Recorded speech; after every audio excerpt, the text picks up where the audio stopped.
৯০-এর দশকে যিনি ছিলেন রোমান্টিক বলিউডের উজ্জ্বল মুখ, আজ তিনি ভারতের সবথেকে ধনী অভিনেত্রী। সিনেমার আলো থেকে অনেকটা দূরে থাকলেও ব্যবসা এবং বিনিয়োগে অসাধারণ সাফল্যের মাধ্যমে জুহি চাওলা আজ ভারতের বিনোদন জগতের অর্থনৈতিক শীর্ষে অবস্থান করছেন। জুহি চাওলা ৯০-এর দশকে বলিউডের অন্যতম জনপ্রিয় অভিনেত্রী ছিলেন। কেয়ামত সে কেয়ামত তক, দিল হ্যায় তুমহারা, হাম হ্যায় রাহি প্যার কের মতো ছবিতে অভিনয়ের মাধ্যমে তিনি দর্শকের হৃদয়ে জায়গা করে নেন। গত ২ বছরে তাকে নতুন কোনো ছবিতে দেখা না গেলেও ক্যামেরার বাইরে তার কর্মযজ্ঞ থেমে থাকেনি। বলিউডে জুহি চাওলা এবং শাহরুখ খানের জুটি ছিল অত্যন্ত জনপ্রিয়। তারা একসঙ্গে ১০টির বেশি সিনেমায় অভিনয় করেছেন।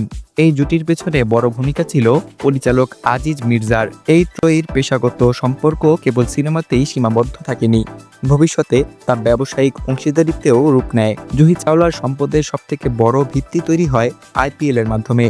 আইপিএল এর প্রথম নিলামে তার স্বামী জয় মেহতা এবং শাহরুখ খান যৌথভাবে $৭৫ মিলিয়ন ব্যয়ে কিনে নেন কলকাতা নাইট রাইডার্স। তখন এটি ছিল ঝুঁকিপূর্ণ বিনিয়োগ, কিন্তু সময়ের সঙ্গে সঙ্গে সেটি হয়ে ওঠে সোনার খনি। ২০২৪ সালে আইপিএল শিরোপা জয়ের পর কেকেআরের ব্র্যান্ড ভ্যালু উল্লেখযোগ্যভাবে বেড়ে যায়। আইপিএল ব্র্যান্ড ভ্যালু স্টাডি ২০২৪ অনুযায়ী পুরো আইপিএল এর বাজার মূল্য দাঁড়িয়েছে ১.৪৫ লক্ষ কোটি রুপি, যেখানে কেকেআরের একক মূল্য ১,৯১৫ কোটি রুপি।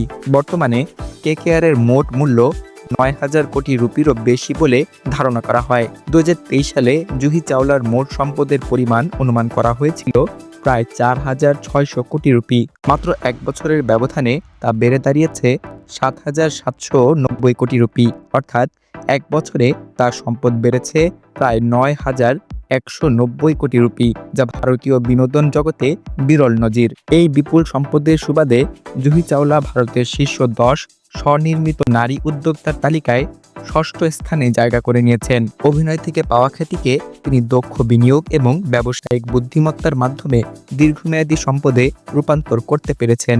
আজ জুহি চাওলা কেবল একজন সাবেক অভিনেত্রী নন, তিনি একজন সফল উদ্যোক্তা, ক্রীড়া বিনিয়োগকারী এবং অর্থনৈতিক আইকন।